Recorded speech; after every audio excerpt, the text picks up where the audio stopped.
کبھی سوچا ہے اگر گھر کی عورت صرف ایک دن کے لیے کہہ دے کہ آج میں کوئی کام نہیں کروں گی تو کیا ہوگا؟ کیا ناشتہ خود بن جائے گا؟ کیا بچے خود تیار ہو جائیں گے؟ کیا برتن خود دھل جائیں گے؟ کیا گھر خود صاف ہو جائے گا؟ ہم اکثر اس شخص کی قدر نہیں کرتے جو ہر روز ہمارے لیے خاموشی سے سب کچھ کرتا ہے۔ آج کی یہ ویڈیو ہر اس عورت کے نام ہے جو بغیر کسی چھٹی، بغیر کسی تنخواہ اور اکثر بغیر کسی تعریف کے اپنے گھر کو جنت بنانے کی کوشش کرتی ہے۔ السلام علیکم ورحمۃ اللہ۔ شہزادی کا جہاں اس چینل میں آپ کو خوش آمدید۔ امید ہے کہ سبھی شہزادیاں خیریت سے ہوں گی، عافیت سے ہوں گی اور اپنی زندگی میں مست و مگن ہوں گی۔ صبح ابھی سورج پوری طرح نکلا بھی نہیں ہوتا ہے مگر گھر کی عورت جاگ چکی ہوتی ہے۔ کبھی فجر کی نماز، کبھی ناشتے کی تیاری، کبھی بچوں کو جگانا، کبھی شوہر کی دفتر کی فکر۔ اپنی نیند، اپنی تھکن اور اپنی خواہشات کو ایک طرف رکھ کر وہ سب کی ضرورت پوری کرنے میں لگ جاتی ہے۔ مگر کیا کبھی کسی نے پوچھا ہے تم نے ناشتہ کیا؟ تم تھک تو نہیں گئیں؟ اکثر جواب خاموشی ہی ہوتا ہے۔ ابھی صبح کے برتن ختم ہوتے ہیں کہ دوپہر کے کھانے کی تیاری شروع ہو جاتی ہے۔ کبھی سبزی کاٹنا ہے، کبھی آٹا گوندھنا ہے، کبھی بچوں کا کام ہوم ورک کرانا ہے۔ ادھر بچے اسکول سے آ گئے ہوتے ہیں، ان کو کھانا کھلانا، ان کے کپڑے دھونا، ان کے کپڑوں پر پریس کرنا۔ ایک کام ختم نہیں ہوتا کہ دوسرا کام سامنے کھڑا ہوتا ہے۔ اور حیرت کی بات یہ ہے اگر یہ سارے کام وقت پر ہو جائیں تو کوئی نہیں کہتا واہ آج تم نے بہت محنت کی ہے، لیکن اگر ایک کام بھی رہ جائے تو فوراً سب کی نظر اسی پر جاتی ہے کہ آج یہ کام وقت پر نہیں ہوا۔ تم سے کوئی کام وقت پر ہوتا ہی نہیں ہے، تم میں آلس بہت زیادہ ہے۔ اس ایک کام کی وجہ سے نہ جانے کتنے تانے اور کتنے لوگوں کے تانے سننے کو ملتے ہیں۔ شام ہوتے ہی گھر دوبارہ مصروف ہو جاتا ہے۔ بچے کھیل کر آتے ہیں، شوہر دفتر سے واپس آتے ہیں، چائے ناشتہ، رات کے کھانے کی تیاری، پھر برتن، پھر اگلے دن کی فکر۔ یہی سلسلہ چلتا رہتا ہے اور یہ سلسلہ اس وقت تک چلتا ہے جب گھر کے سبھی افراد اپنے اپنے بستر پر اپنی گہری نیند میں پہنچ چکے ہوتے ہیں اور اپنی سوتی ہوئی آنکھوں میں خوبصورت خواب سجا رہے ہوتے ہیں۔ تب یہ عورت اپنے کچن کو سمیٹتی ہوئی یہ سوچتی ہے کہ اب بچے سو چکے، میں اپنے کچن کو سمیٹ کر میں بھی جا کر بستر پر آرام کروں گی۔ اتنے میں یہ عورت بستر پر پہنچتی ہے کہ بچے جاگ جاتے ہیں اور بچوں کو پھر سے اس کی نیند بچوں کے لیے خراب ہو جاتی ہے۔ ایک لمحے کے لیے سوچیں، تصور کریں اگر یہی عورت ایک دن کے لیے آرام کر لے۔ سنک میں برتن بھر جائیں گے، کپڑے دھلنے کا انتظار کریں گے، کھانا نہ بنے گا، گھر بکھر جائے گا۔ تب شاید سب کو احساس ہو کہ گھر خود نہیں چلتا، گھر کو چلانے کے لیے کسی کی محبت، محنت اور قربانی لگتی ہے۔ لیکن سمجھنے والے کے لیے، نہ سمجھنے والے کے لیے تب بھی احساس نہیں ہوتا۔ تب بھی ان کو طعنوں کا ایک بہت بڑا موقع مل جاتا ہے کہ پورا دن پڑی ہو، کوئی کام نہیں کیا۔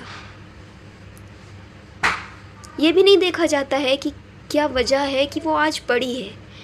وہ روزانہ اپنے کاموں میں مصروف ہوتی ہے، آج وہ صبح سے پڑی ہے تو شاید کوئی پریشانی میں مبتلا ہوگی۔ ایک عورت کی خاموش قربانی۔ گھر کی عورت صرف کھانا نہیں بناتی، وہ رشتے جوڑتی ہے۔ وہ صرف صفائی نہیں کرتی، وہ سکون پیدا کرتی ہے۔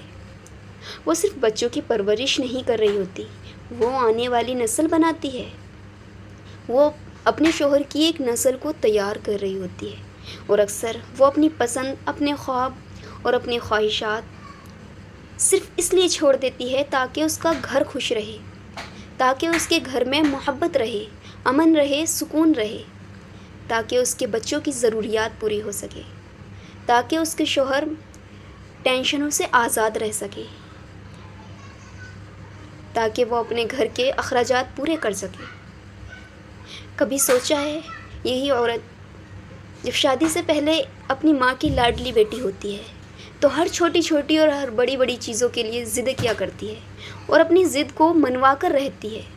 لیکن کیا ہو جاتا ہے اچانک کہ شادی کے بعد لڑکی اچانک بدل جاتی ہے، اپنے خوابوں کو، اپنی خواہشوں کو ایک دم پسے پشت ڈال کر رکھ دیتی ہے۔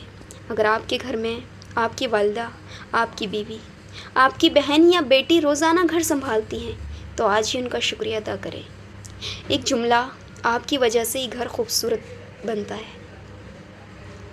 اپنی بیوی کو حوصلہ دیں کہ آپ ہی کی وجہ سے یہ گھر جنت بنا ہوا ہے، اور آپ ہی کی وجہ سے میرے بچے حیات ہیں، اور آپ ہی کی وجہ سے میں ٹینشن فری زندگی گزار رہا ہوں۔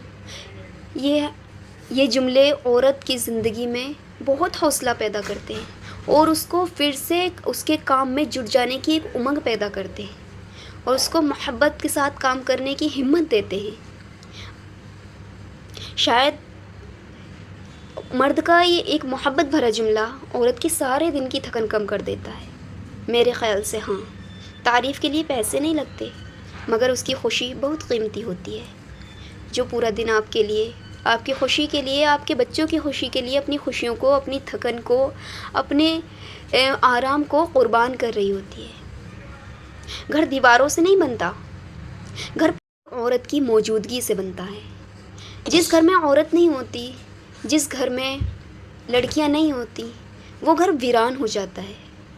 مرد کرنے کو سارے کام کر لیتے ہیں، لیکن گھر میں سے رونق چلی جاتی ہے۔ اگر آپ بھی گھر سنبھالنے والی ہر عورت کی محنت کی قدر کرتے ہیں تو اس ویڈیو کو ضرور شیئر کریں، تاکہ زیادہ سے زیادہ لوگ ان خاموش قربانیوں کو سمجھ سکیں اور اپنی بیویوں کی قدر کریں، اور ان کو ہمت دیں، حوصلہ دیں، اور ان کے حوصلے کو بلندیوں تک پہنچانے کی تعبیر دیں، اور انہیں جتائیں کہ ہاں وہ اس گھر کی ملکہ ہے۔ جب ایک عورت اس گھر میں اپنی قدر محسوس کرتی ہے، وہ دیکھتی ہے کہ ہاں میری اس گھر میں قدر و منزلت ہے اور میری قیمت ہے، مجھے اس گھر پر پورا حق ہے، تو وہ اپنے کام کو محبت کے ساتھ اور زیادہ ذمہ داریوں کے ساتھ انجام دیتی ہے۔ لیکن جس گھر میں اسے معلوم ہو کہ میری کوئی قدر نہیں ہے، میری کوئی قیمت نہیں ہے، میں اس گھر میں صرف ایک نوکرانی کی طرح ہوں، میں اس گھر میں صرف ایز اے آیا زندگی گزار رہی ہوں، تو وہ اس کے حوصلوں کو تھکا دیتے ہیں، اس کی محبتوں کو کہیں مند کر دیتے ہیں، اور وہ کام کر رہی ہوتی ہے، چہرے پر بظاہر مسکراہٹ ہوتی ہے، لیکن اندر سے تھکی ہوئی۔ بات ذرا بھی پسند آئے تو لائک شیئر ضرور کرنا۔